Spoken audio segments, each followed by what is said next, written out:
Oi, pessoal. Estão todos bem? Bom dia, boa tarde, boa noite. Eu sou a Loiane, pode se referir a mim como ela, dela. Continuamos aqui na trilha 404 hoje. Essa sessão será com Rafael Capace Pereira, que já está aqui e vai falar para a gente sobre utilizando data loaders para melhorar o desempenho das suas queries com GraphQL. Mas antes disso, vou tentar me descrever para quem não está nos vendo. Sou uma mulher branca, de olhos verdes, cabelo cacheado até mais ou menos o ombro. Estou usando uma blusa branca de mangas compridas. Estou usando um colar dourado. Aqui ao meu lado tem uma planta bem bonita. Lembrando que também a transmissão é aqui pelo YouTube, porém a comunicação é toda lá pelo Discord. O evento está acontecendo todo lá, a interação por mensagens, incluindo perguntas para essa palestra que devem ser feitas lá no canal Trilha PEP 404. Sem mais delongas, vamos para a palestra, vamos chamar o Rafael aqui. Oi, Loiane, tudo bem? Está me ouvindo bem? Estou te ouvindo perfeitamente. Ótimo. Bom, eu sou o Rafael, pode se referir a mim como ele, dele. Me descrevendo um pouco, eu sou um homem branco, barba, óculos, cabelos longos, porém presos, e à minha direita, ao fundo, vocês veem o arranhador do meu gato, que nesse momento está dormindo, então não teremos surpresas, e uma planta também, uma abre-caminhos. E acho que é isso. Eu vou falar um pouquinho de você. Uhum. O Rafael, ele é bacharel em Ciência da Computação pela UFPR, atua como desenvolvedor de software na Forrat. É isso esse nome? Forrat? Forrat. Desculpa, Forrat. E tem Python como linguagem principal há 1 ano e meio. Rafael, com a palavra, boa palestra. Eu volto depois no final. O palco é todo seu. Obrigado, Loiane. Imagina. De nada. Vamos lá.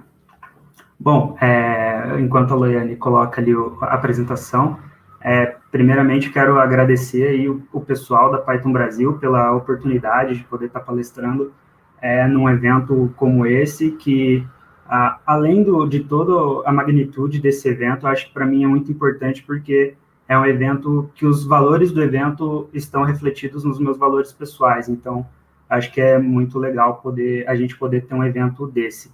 E, sem mais delongas, vamos começar então o assunto. Hoje eu vou falar um pouquinho de como a gente pode usar data loaders para melhorar o desempenho das nossas aplicações GraphQL. Bom, falar um pouquinho de mim, a gente começando. Eu sou bacharel em Ciência da Computação pela UFPR, tenho 7 anos de desenvolvimento de software aí, dos quais 5 são com desenvolvimento web, mas lá no comecinho eu tive uns 2 anos ali atuando com COBOL, mainframe, e depois eu migrei para essa área de web. Hoje eu sou desenvolvedor back-end na Forrat, além disso eu sou apenas um rapaz latino-americano, sem dinheiro no banco, sem parentes importantes, e vindo da região metropolitana de Curitiba. Dada essa referência, eu posso dizer que eu gosto bastante de música também, toco violão, gosto de ouvir álbuns de música do início ao fim, independente de gênero, ritmo, então eu gosto bastante. Vocês podem encontrar os meus contatos em capace.dev. Cada rede social eu tenho um nome de usuário diferente, então ali eu reuni as principais redes sociais onde vocês podem estar conversando comigo e tirando dúvidas. E depois também, no final da apresentação, eu vou estar lá disponível no Discord para a gente trocar uma ideia. Se surgir alguma dúvida, a gente poder estar conversando. Então, bom, primeiramente, falar um pouquinho da Forrat, que é onde eu trabalho. A gente é uma empresa que presta serviço para o setor elétrico, a gente faz soluções no setor de energia elétrica. A gente une o setor de energia elétrica com o setor financeiro através de tecnologia. Em resumo, a gente tem vários projetos para o setor elétrico, entre eles o que eu trabalho hoje é uma plataforma de comercialização de energia elétrica, compra e venda. Esse mercado de energia elétrica é bem grande, é bem desafiador, ele vai muito além do que a gente está acostumado, que é só a energia elétrica que a gente consome na nossa casa. Ele é um mercado que, antes de eu entrar na Furra, eu desconhecia, e dado todo esse desafio que a gente tem, a gente está com vagas abertas. Aqui a gente tem o link ali, forra.co/seja um forhacker. Entrando lá, a gente tem vagas nas mais diversas áreas, área de engenharia, área de desenvolvimento, área de produtos. Então, se você está curioso com esse mercado de energia elétrica, vem trabalhar com a gente, dá uma entrada lá, vem conversar comigo se tiver alguma dúvida. Eu falo de Curitiba, e a empresa tinha escritório aqui em Curitiba. Com a pandemia, a gente migrou totalmente para o trabalho remoto, e durante os últimos meses a nossa equipe cresceu bastante, e hoje a gente tem pessoas de várias regiões do país, e a gente conta até com uma pessoa na Austrália. A gente também está iniciando uma jornada em microserviços, então tem bastante desafio pela frente, e a nossa stack principal, ela conta com Python, Django, principalmente com Django, que é bastante do que eu vou falar hoje, o nosso front-end em React, e aí a gente tem nos bancos de dados e infraestrutura, Postgres, Kafka, AWS, Java, e tem algumas coisas a mais, mas essa é a nossa stack principal ali, em especial Python, Django e React. Bom, primeiramente, quero dizer que os slides, eles estão disponíveis já em bit.ly/pybr2020-dataloaders. Eu coloquei esse slide no começo porque eu já deixei disponível as imagens do slide com um texto alternativo para quem usa leitor de tela ou tem qualquer dificuldade visual. Os slides já estão com algumas imagens descritas. A apresentação tem bastante imagem, então vocês podem encontrar os slides lá. E alguns slides, eles têm link para o arquivo de código correspondente. Então, talvez vocês se sintam mais confortáveis em acompanhar por lá. Mas, sem mais delongas, vamos entrar no assunto. Primeiramente, antes de entrar na parte de data loaders, falar rapidamente o que é GraphQL. Eu vou dar uma visão bem por cima do que é GraphQL.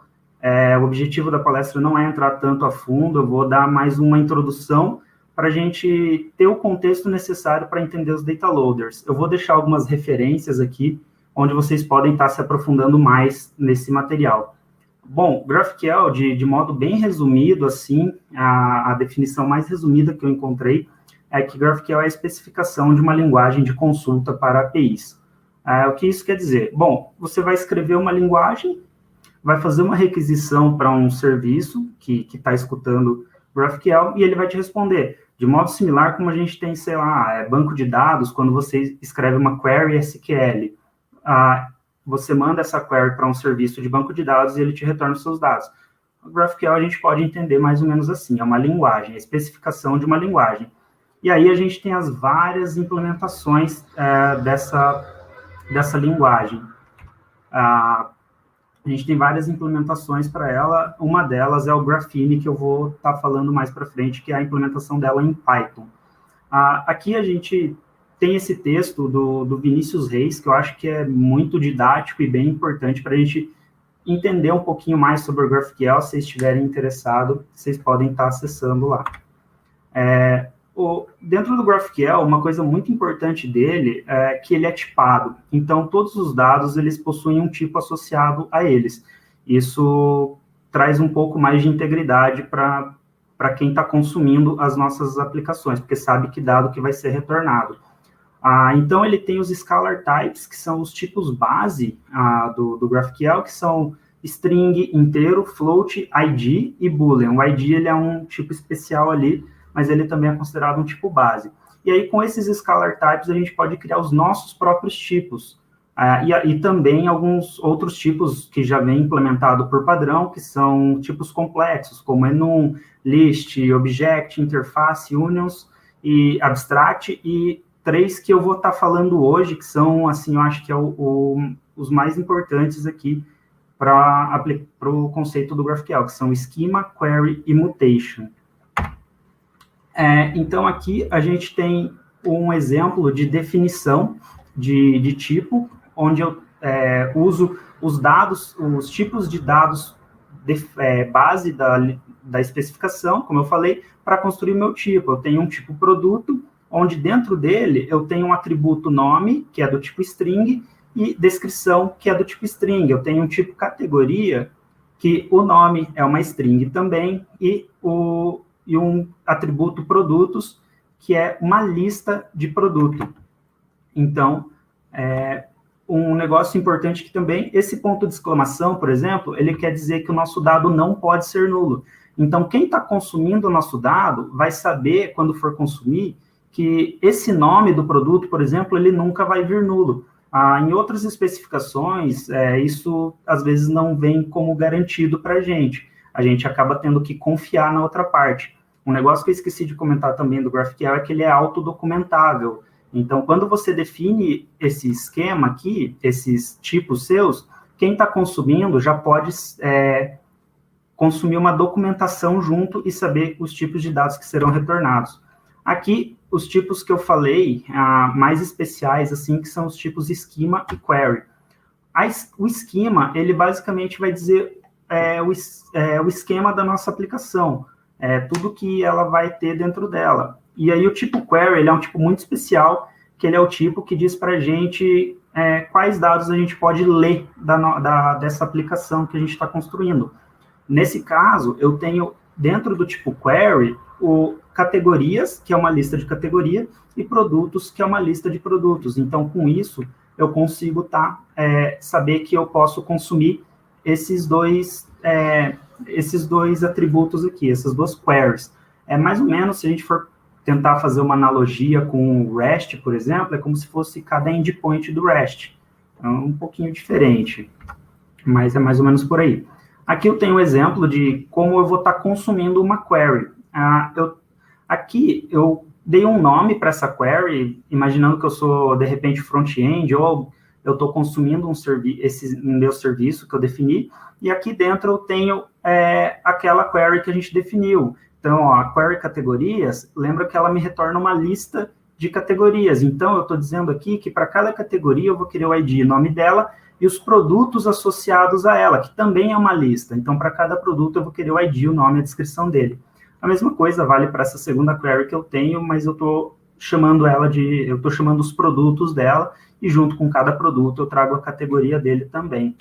Então, aqui, por exemplo, a resposta, se eu executar aquela nossa query de categorias, eu vou ter essa resposta. Ela me traz a lista de categorias, cada categoria com ID e nome, e dentro dela eu tenho todos os produtos que eu trouxe, se a gente pegando esse mesmo exemplo que a gente colocou ali. O outro tipo especial que eu falei ali, muito importante, é a mutation.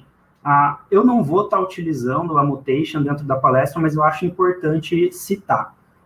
Enquanto a query ela vai ler os dados, a mutation a gente vai estar escrevendo. Então, aqui, eu não mostrei a definição dela no servidor, mas ela é bem parecida com a query, e aqui eu estou executando ela no meu cliente, no meu front-end. Então, eu estou chamando a query criar produto e passo para ela os atributos necessários, nome, descrição e categoria. E aí, aqui é o retorno que eu espero quando eu executar essa mutation. Então, agora eu acho que de GraphQL era mais ou menos isso que a gente precisava para poder estar entendendo. De novo, tem as referências lá, caso vocês queiram se aprofundar um pouquinho mais, eu acho bem legal, assim. Então, eu não gosto muito de estar comparando com REST, mas eu acho que é um pouco inevitável. As comparações que eu vou fazer aqui é se a gente levar o padrão REST à risca. A gente pode dar umas modificadas nele, implementar do nosso jeito e contornar os problemas que surgem. Eu vou trazer os problemas do REST aqui, mas pensando se a gente implementasse ele exatamente à risca como ele é definido. Lembrando que vocês podem estar mudando isso, mas às vezes não é tão recomendável. Então, para iniciar, como que funciona uma requisição REST? Aqui na imagem, eu tenho do meu lado esquerdo um cliente, pode ser o nosso front-end, pode ser um usuário que está usando o nosso serviço.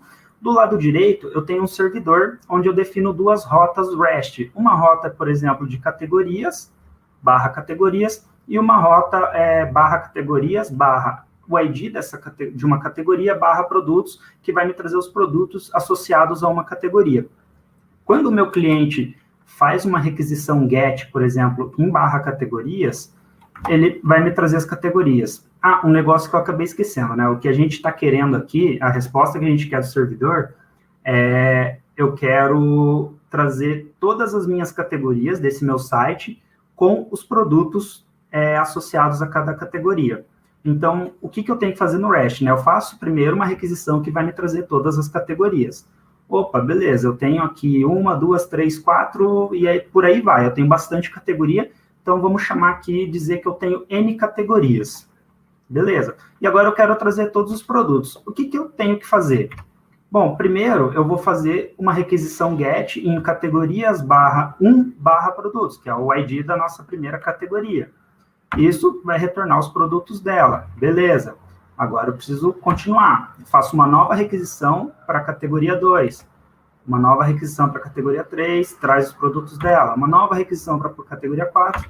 E aí, um tempo depois, algumas horas depois,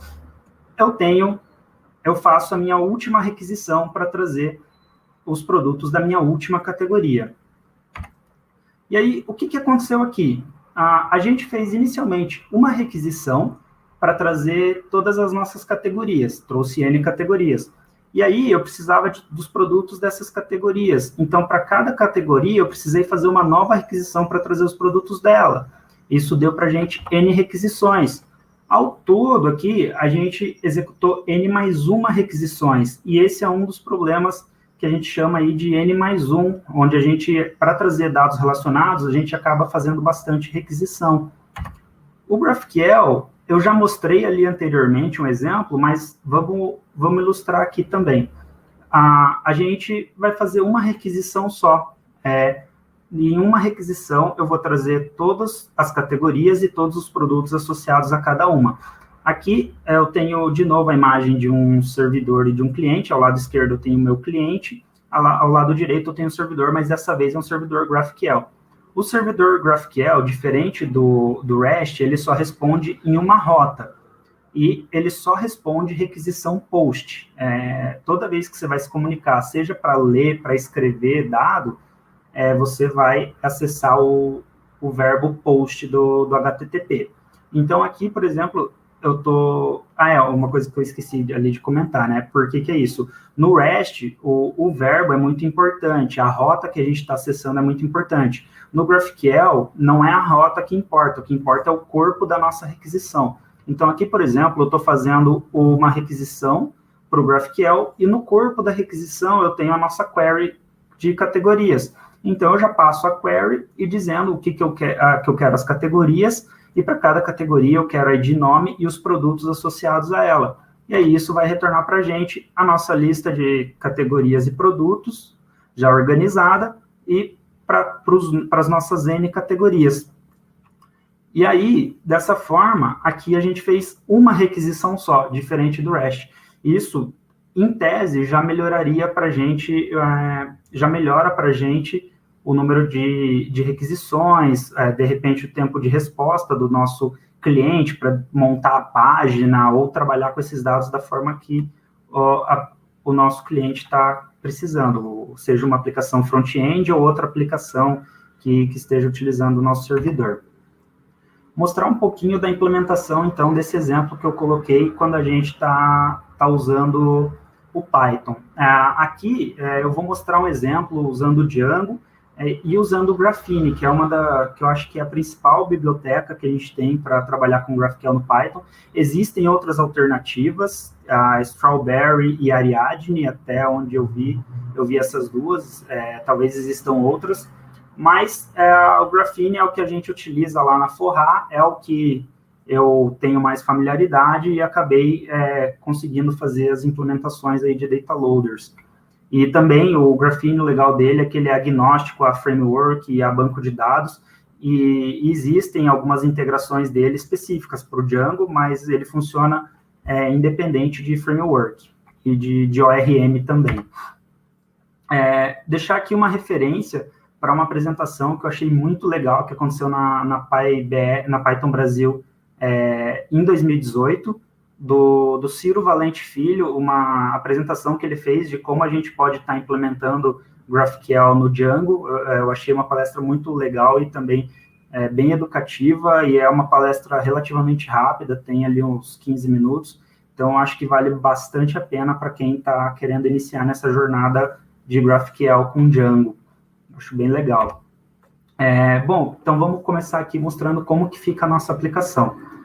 Aqui, nessa imagem, a gente tem as models da nossa aplicação, são models do Django lá, bem padrão, e a gente definiu duas models, a model categoria e model produto.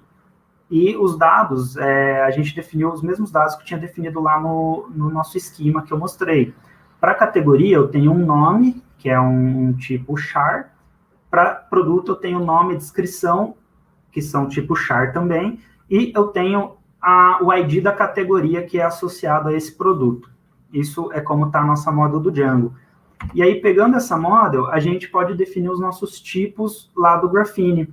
Aqui a gente pode notar uma coisa, que a gente tem os mesmos campos, por exemplo, que a gente definiu na nossa model e que a gente definiu lá no nosso esquema.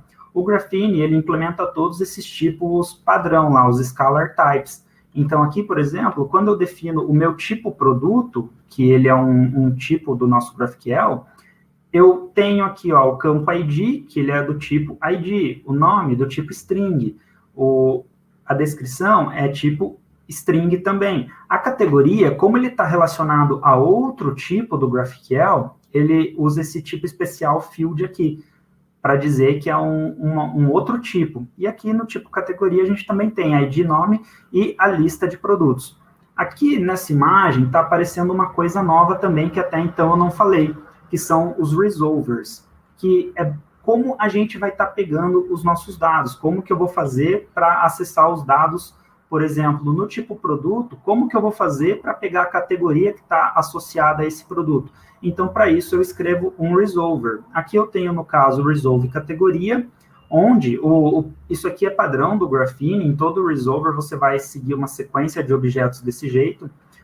O primeiro parâmetro o tipo, é o objeto associado a esse tipo aqui. Então, eu vou ter um produto, eu vou ter um tipo produto.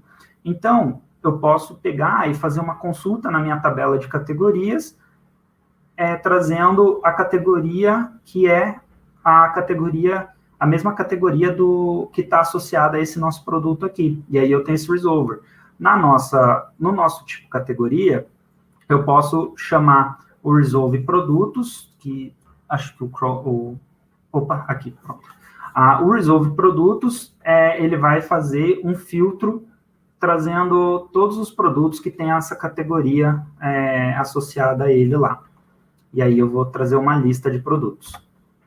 E aí aqui eu tenho já a definição daquele nosso tipo query, por exemplo, e é a mesma coisa que a gente definiu lá. Produtos vai ser uma lista do tipo produto. Categorias é uma lista do tipo categoria. E aqui, de novo, aparecem os resolvers, onde quando eu quero fazer o resolve dessa lista de produtos, eu retorno o nosso query set do Django, trazendo todos os produtos. Quando eu quero fazer o resolve de categorias, o query set que traz todas as categorias. E aqui eu tenho também o nosso tipo esquema, que é aquele tipo especial que eu falei, que é o tipo que a gente vai estar usando para definir essa nossa aplicação do GraphQL ali no Django, com Graphene. Eu uso, de novo, o Graphene Schema, e eu só passo aqui para ele qual que é a query que está associada a esse nosso esquema. Se eu tivesse outros tipos, como mutation, subscription, que é um outro conceito também, eu passaria aqui para ele, dizendo, aqui são as mutations que estão no seu esquema, e por aí vai. Aqui, para esse exemplo, eu só estou mostrando as de queries. E aí, deixa eu ver, eu não sei se eu vou conseguir rodar. Bom, mostrar aqui para gente como que é quando eu vou rodar. O GraphQL, essa interface, várias implementações de GraphQL, independente de linguagem, oferecem ela para gente. O Graphene não é diferente. Aqui, ao meu lado esquerdo, eu posso escrever as queries e mutations que eu quero executar. Do meu lado direito, eu já mostro aqui, vão vir as respostas. E um negócio bem legal do GraphQL, que eu falei, ó, a documentação. Aqui eu consigo acessar toda a documentação, tudo que eu já defini. Aqui eu tenho alguns tipos a mais, que eu vou mostrar mais para frente, mas eu tenho aqui, por exemplo, a nossa lista de produtos e a nossa lista de categorias. Então, eu consigo estar acessando e ver que tipo de dado retorna e tudo mais. Quando alguém vai estar consumindo o nosso serviço, ele pode acessar essa interface e ver quais são os tipos que cada dado vai estar retornando. Existem outras formas de ver isso, mas essa é uma delas e é bem interativo. E aqui, por exemplo, se eu quero executar essa query, eu já estou com o serviço rodando, a aplicação Django rodando, eu rodo ela como uma aplicação normal, eu venho aqui e pronto, está aqui todas as nossas categorias, e isso foi feito com uma requisição só.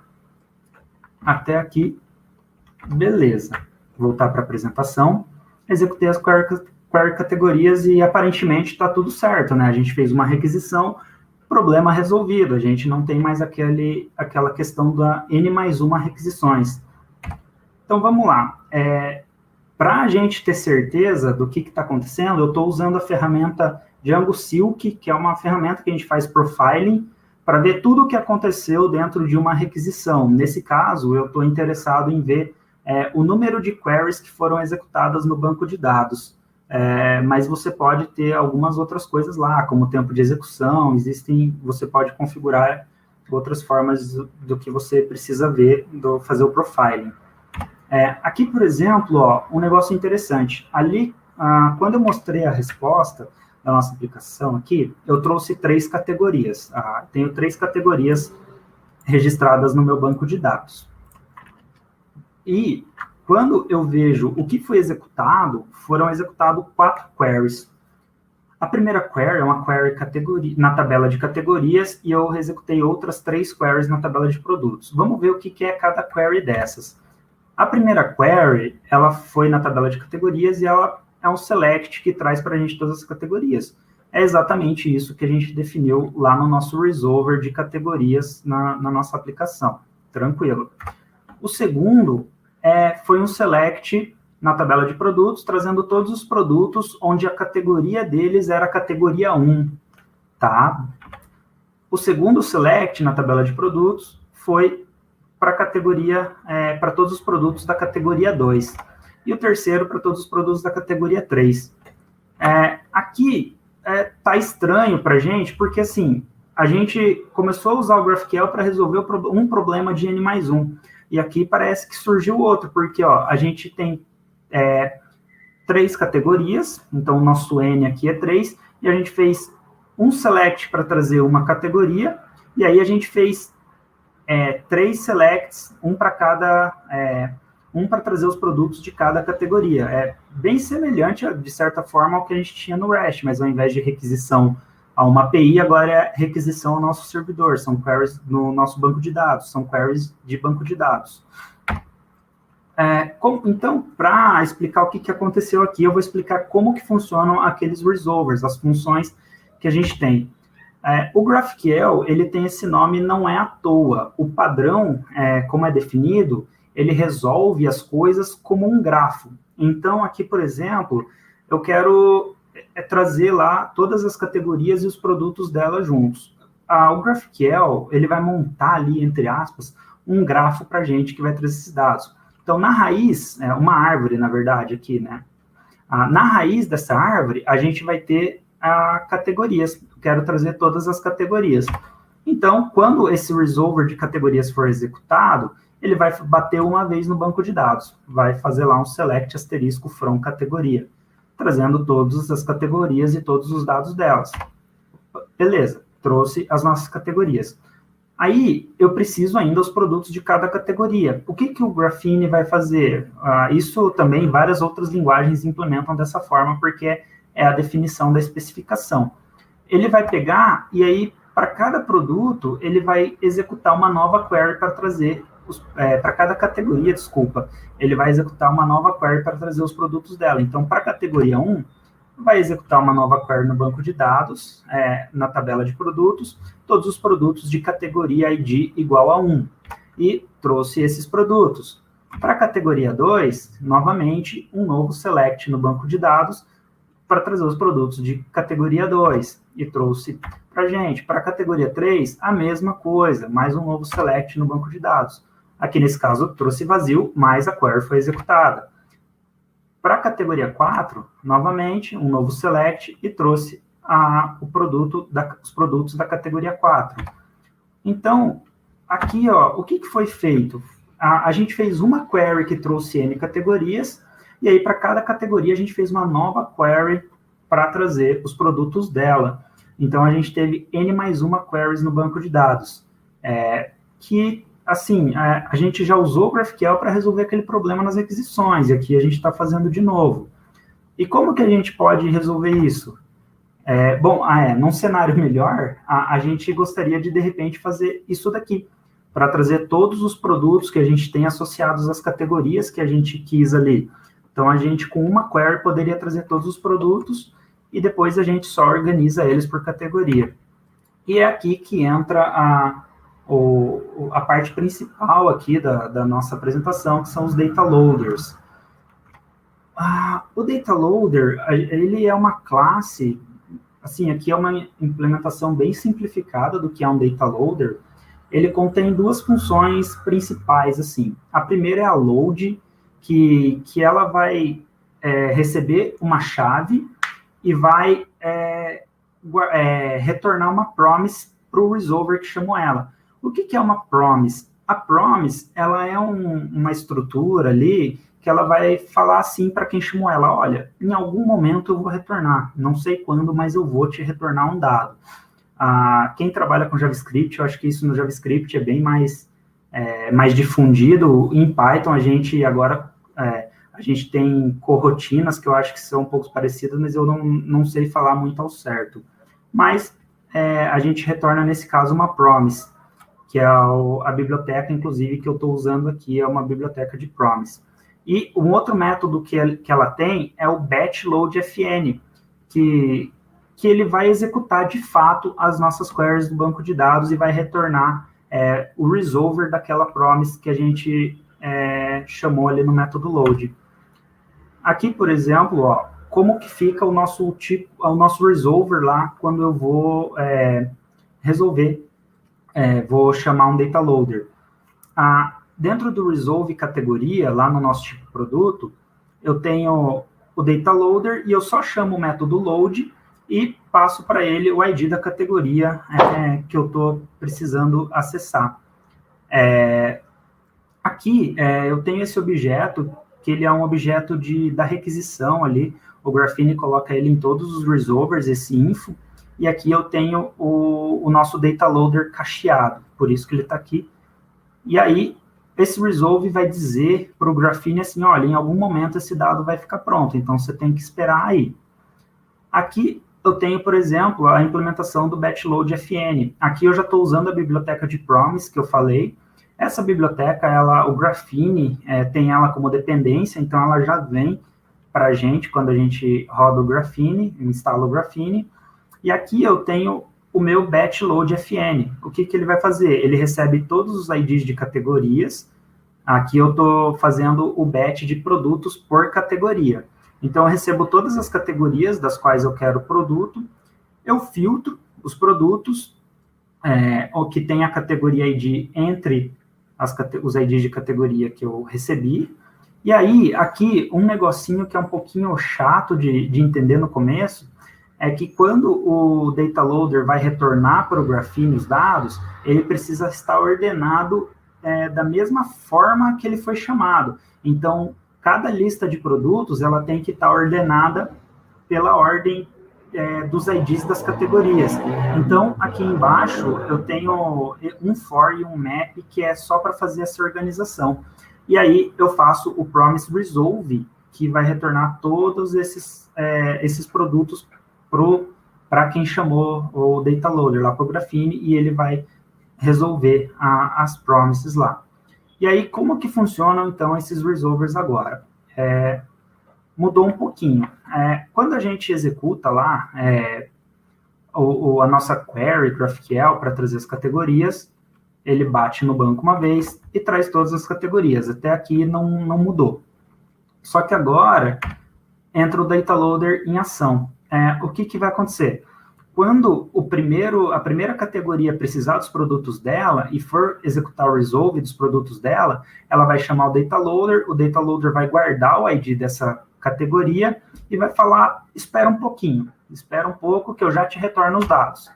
Tá bom, então a categoria 1 fica esperando e a categoria 2 vai resolver os produtos dela. É a mesma coisa, o data loader guarda o ID dessa categoria e manda ela esperar.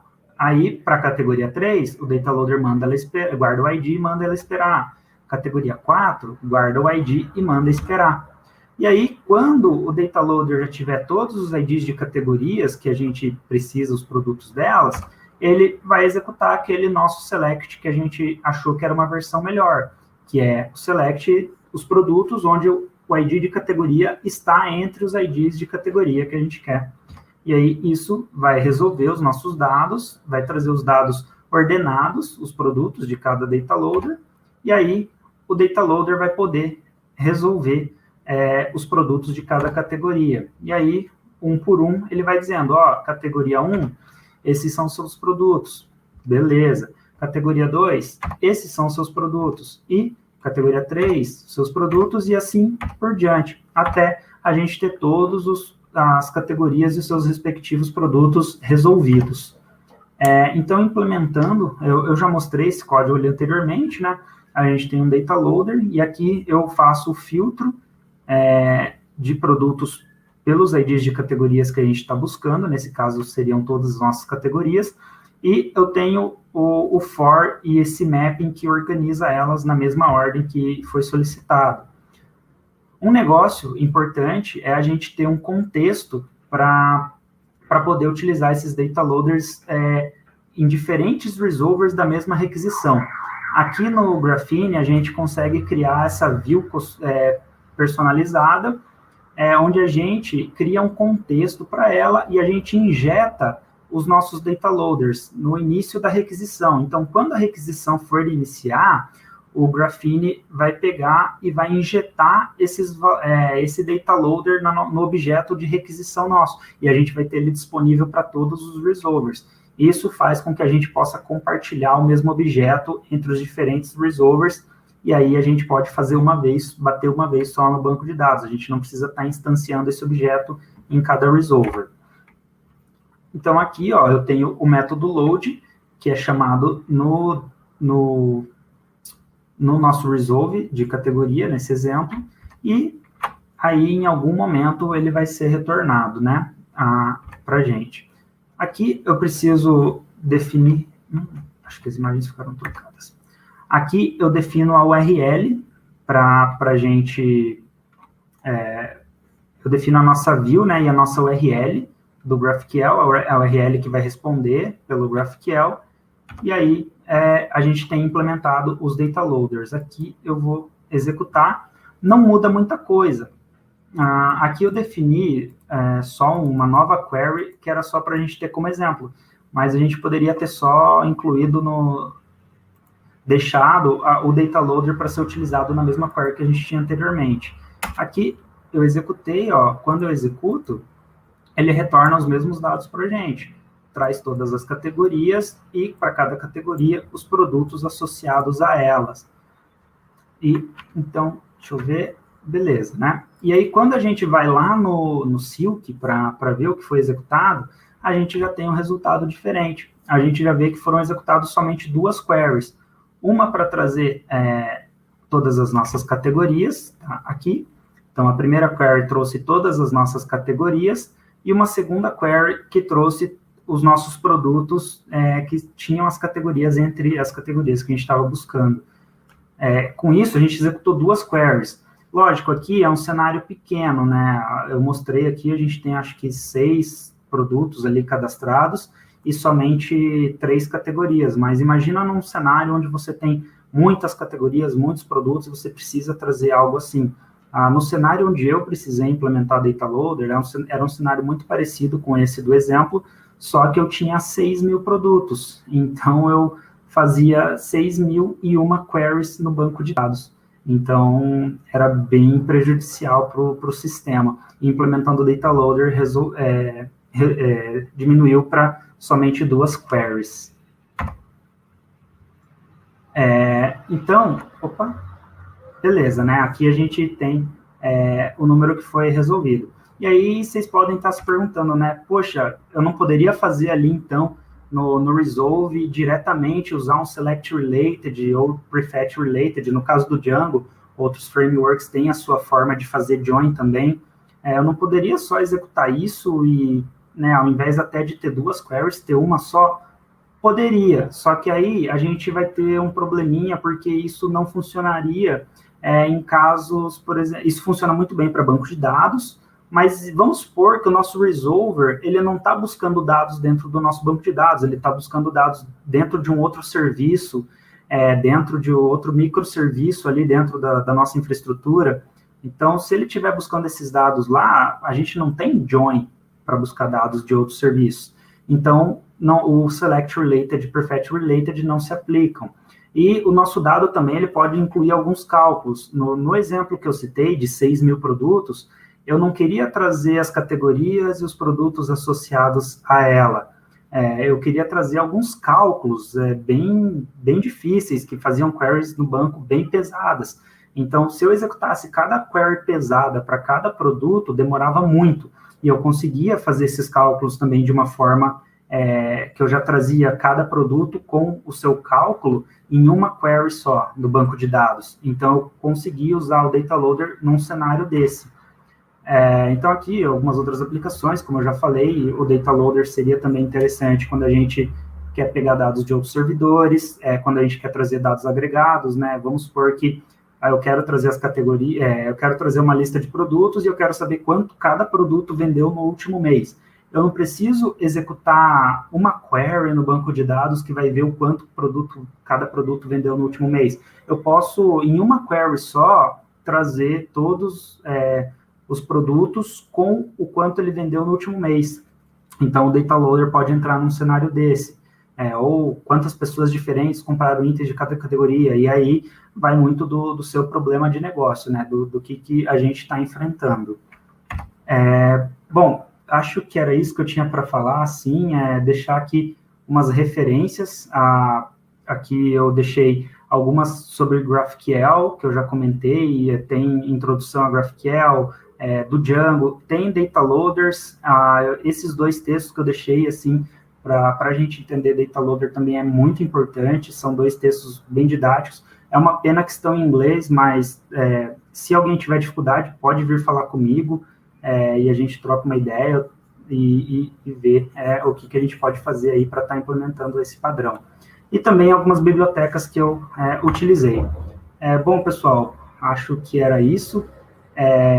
Aqui tem o link dos slides da apresentação, bit.ly/pybr2020-dataloaders, e tem o repositório com todos esses exemplos de códigos, que é o bit.ly/pybr2020-dataloaders-repositório. E aí vocês têm ali o meu site, que tem todos os meus contatos de rede social. Se quiserem mandar uma mensagem no Telegram também, @capace.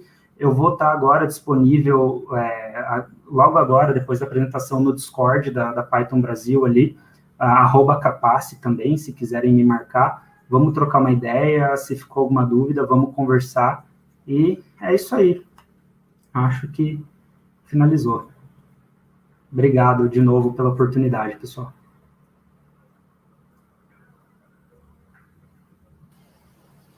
Ops.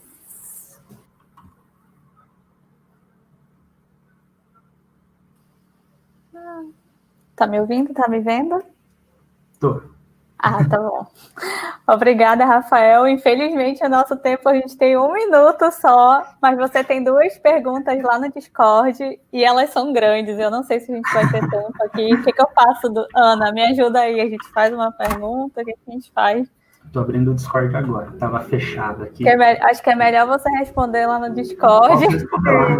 Eu acho que é melhor você ir respondendo no Discord, porque a gente vai ficar bem em cima da hora para trocar de palestra depois. Tá bem? Sim, a gente agradece muito pelo conteúdo que você teve o trabalho de preparar, por essa palestra maravilhosa. Eu adorei os slides. Tava lindo, adorei. Obrigado. Obrigada mais uma vez, Rafael, por tudo. a todos que estão nos assistindo. Rafael vai continuar lá no Discord, gente, porque infelizmente a gente estourou nosso tempo. Ele falou bastante, ele explicou muito. Eu estava nervoso, achei que ia ser rápido, mas... E eu estava com o cronômetro já um pouco desesperada aqui, sabendo que a gente não ia conseguir fazer pergunta, mas tem 2 perguntas bem legais para você lá no Discord. Eu tenho certeza que você vai abre uma mesa de bar lá e conversa com o pessoal. Lá, sim. Tá bom? Bom, valeu, muito obrigada pela palestra. Até as próximas PyBRs. Sim, valeu, obrigado. A gente se encontra no próximo ano. Tchau. A gente vai voltar após o intervalo, pessoal. Tchau.